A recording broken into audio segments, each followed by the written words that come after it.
That's a good question. So I was a teacher and I really didn't have any models for being a writer or being a theologian. And I thought I majored in English, but my father encouraged me, like a good immigrant father, to have a degree with a job at the end of it. So I became a teacher. I really don't love working with kids. I like teaching, but working with kids wasn't for me, even though it was high school. And I never really enjoyed it, to be honest. And then what happened in my life is that I ended up going overseas with a Christian service agency, and I taught English in Kazakhstan and Russia for a few years.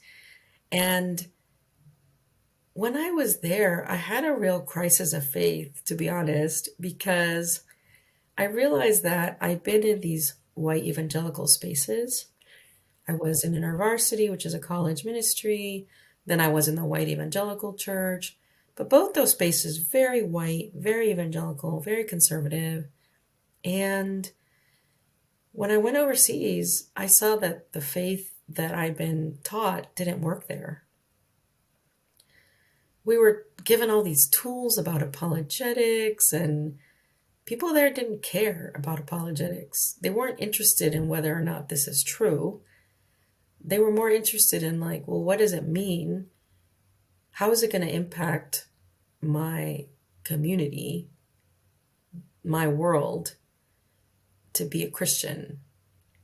And what we were doing was basically teaching people to be conservative, evangelical American Christians, which didn't work in that context. And so for me, that created a real crisis. Even reading the Bible with them, with Russian Kazakh students, I remember they just saw different things in the Bible.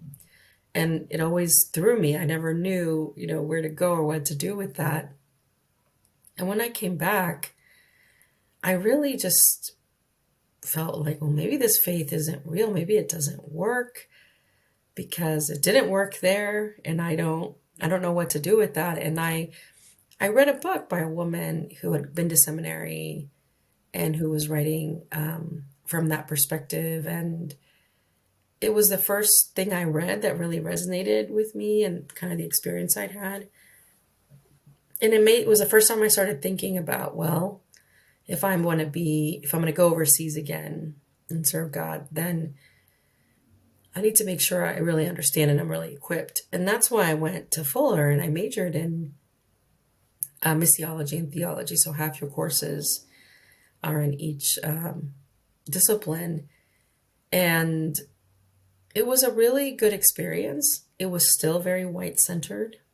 There's a really great Centro Latino at Fuller, but I didn't take my classes there. I was in the other track, which was the English-speaking track. And if you wanted to find theologians of color, you still had to go dig and find.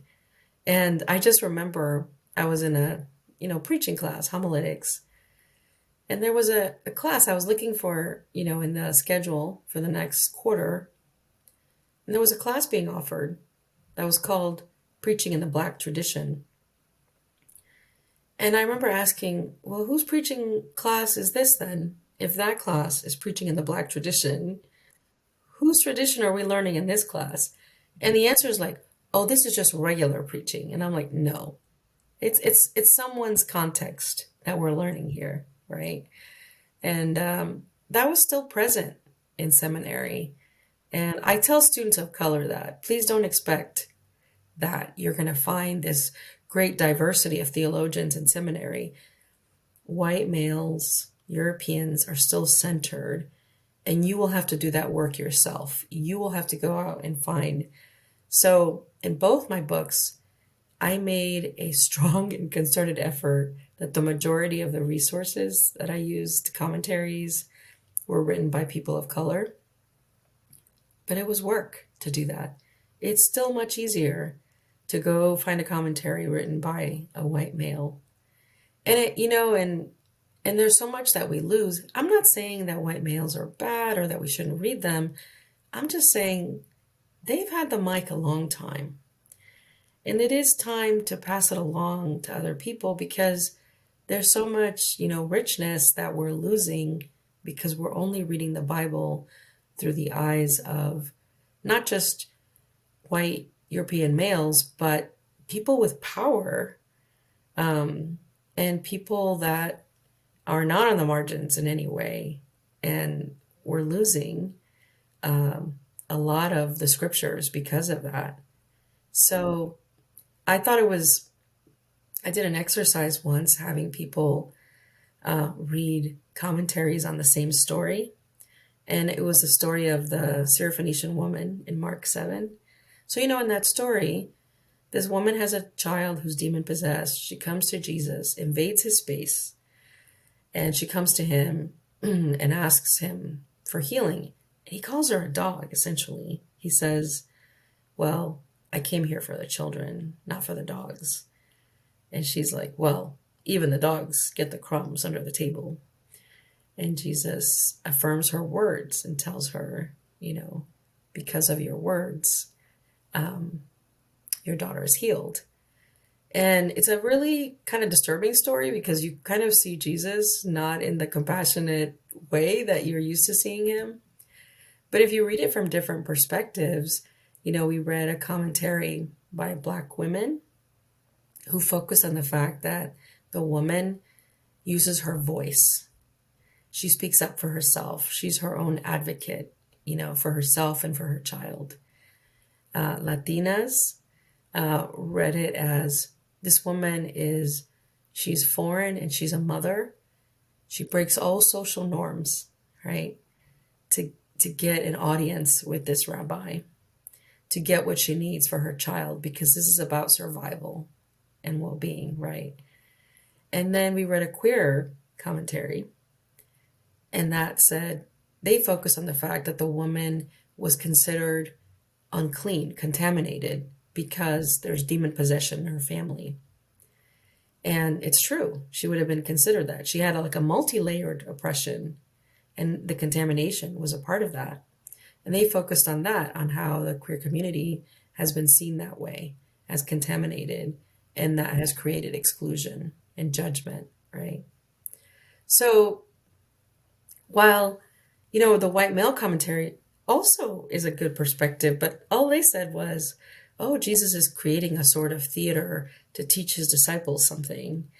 And he doesn't really mean what he's saying.